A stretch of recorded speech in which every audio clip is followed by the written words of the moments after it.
my name, but who are you? Just another American who saw too many movies as a child. Welcome to Ms. Mojo, and today we're counting down our picks for the top 10 actors you've never seen young. Ever so much more than 20. I grew up a long time ago. For this list, we're looking at the most notable stars of film and television who didn't get their big breaks until a bit later in life, or who haven't been on the scene so long that most viewers only know them as elder statespeople. Which actor do you think has done their best work in their golden years? Be sure to let us know in the comments below.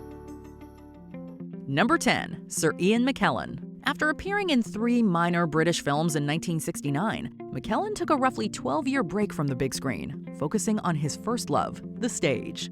Life is but a walking shadow. A poor player that struts and frets his hour up on the stage. And then is heard no more. By the time the classically trained actor's next movie was released, he was already over 40 years old, but that hasn't stopped him from leaving an indelible mark on pop culture. You are a god among insects. Never let anyone tell you different. As Magneto, he proved that supervillains could be both theatrical and menacing. And his portrayal of Gandalf has been so impeccable, we can't imagine another actor in the role. You shall not pass! In addition to these highly recognizable characters, McKellen has also appeared in dozens of TV shows and other movies, and he shows no signs of slowing down.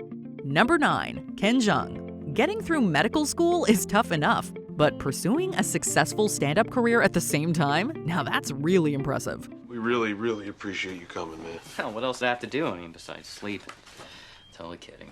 Medicine and acting have always gone hand in hand for community star Ken Jeong. He practiced as a physician for almost 10 years while doing comedy and TV gigs before appearing in his first major film, which premiered when he was in his mid to late 30s. He played, what else? A doctor. No, what we want is to take a second to talk about our options, okay? That's all we No, want. you mean you want to take a second to tell me how to do my job? My job is to get that baby out safely. Or I can go home. Just let me know. You be the doctor.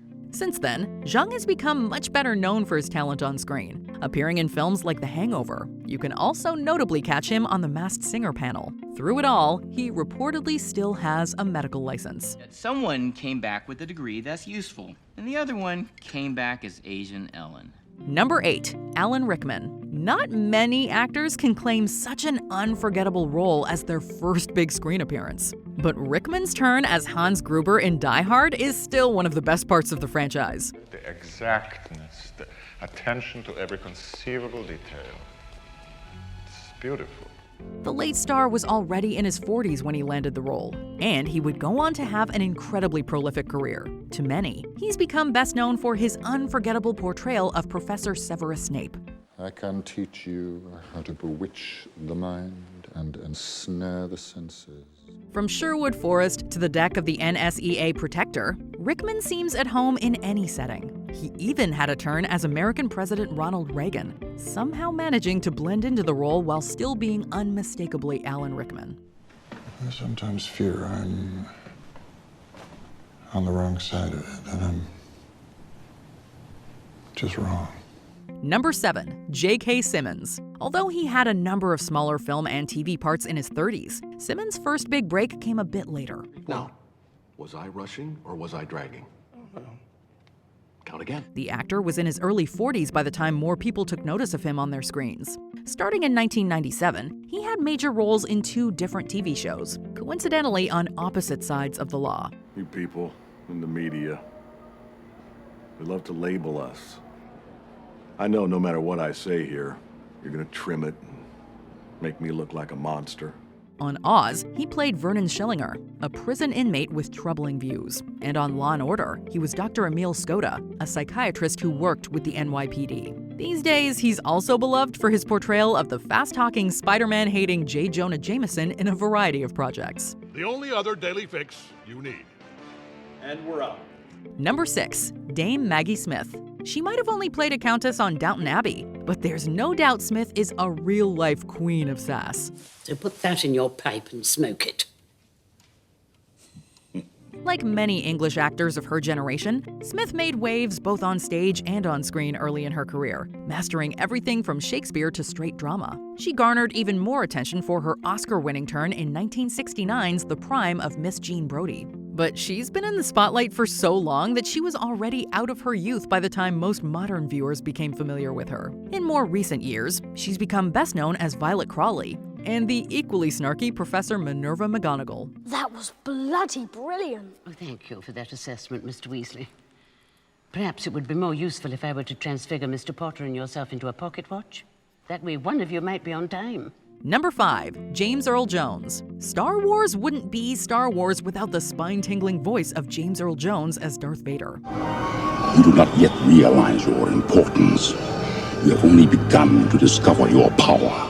Already in his mid-40s when the first film premiered, Jones wasn't as well known by moviegoers worldwide prior to that epic performance, for which he initially wasn't even credited. Since then, his distinctive voice has become as recognizable as his face. Look, Simba, everything the light touches is our kingdom. Over the course of his career, Jones has appeared in at least a dozen films that would go on to become classics. He's even reprised his roles in sequels and remakes decades after his original appearances. If you ask us, that's because James Earl Jones is simply not replaceable. You must remember who you are, the one true king. Number 4. Samuel L. Jackson. While it might seem like Jackson has been in every movie, you might be surprised to learn that he didn't get his big break until the 90s. Told you, honey, you won't find no money in that pocketbook. I haven't got any money. Not the kind of money you looking for. $100? Is that all the money you got? Maybe you first saw him in Spike Lee's Jungle Fever, or maybe Quentin Tarantino's Pulp Fiction is where he caught your eye. The latter film was released in 1994, the same year the actor turned 46. And you will know my name is the Lord when I lay my vengeance upon thee. Today, he's amassed well over 100 credits. One of the hardest working actors in Hollywood, he's had major roles in some of the biggest IPs. As a Jurassic Park engineer, he was eaten by a raptor. Of course, he's also played a Jedi. And the Avengers basically wouldn't exist without him. Mr. Stark, you become part of a bigger universe. You just don't know it yet. Who the hell are you? Nick Fury, director of S.H.I.E.L.D. Number 3. Viola Davis. Think carefully. Everything after this moment will not only determine your career, but life. Though we currently know her as one of the most accomplished stars of our time, Davis started her screen career landing relatively small movie and TV roles. By the time 2008's Doubt came out, she was 43, and her stellar performance demanded everyone pay attention to her. What kind of mother are you? Excuse me, but you don't know enough about life to say a thing like that, sister. I know enough. You know the rules maybe, but that don't cover it. She's since captivated audiences with her incredible performances in films like Fences and The Woman King. Her outstanding turn as lawyer Annalise Keating in the TV legal drama How to Get Away with Murder notably proved she has major small screen chops too. In 2023, she joined the exclusive EGOT Club, further cementing her legacy. And it has just been such a journey. I just EGOT! Number 2. Sir Patrick Stewart. Another thespian turned Hollywood star, Stewart first gained widespread attention playing Captain Jean-Luc Picard on Star Trek The Next Generation, which started airing when he was 47. Would you choose one life over 1,000, sir? I refuse to let arithmetic decide questions like that. When the X-Men came to the big screen in 2000, Stewart was the obvious choice to embody Professor Charles Xavier. Over the last decades, he's appeared in a slew of film and TV projects just playing those two roles. Although this classically trained actor manages to bring gravitas to any part, he also doesn't take himself too seriously. Just doing my duty. What? What did I say?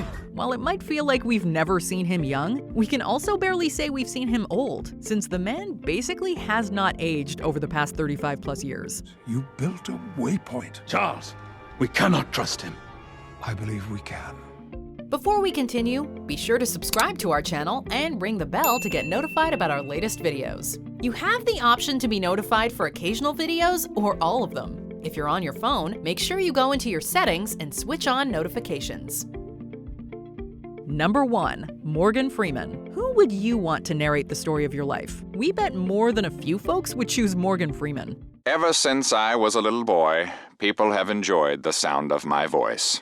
And I figured you either get busy talking or you get busy dying. Born in 1937, Freeman started racking up acting jobs across mediums in the mid-60s and 70s. But while he was far from new to the industry, he arguably only broke out in film with an Oscar-nominated performance in Street Smart, released in 1987.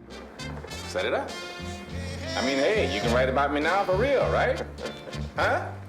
After that, Hollywood discovered there's nothing he can't do, from action to drama to comedy. His dignified presence has led him to be cast as a number of memorable characters, including fictional American presidents, civil rights activist Nelson Mandela, and God. And of course, he served as the narrator for many projects with his iconic voice. Yes, sir. I'm a regular Sears and Roebuck.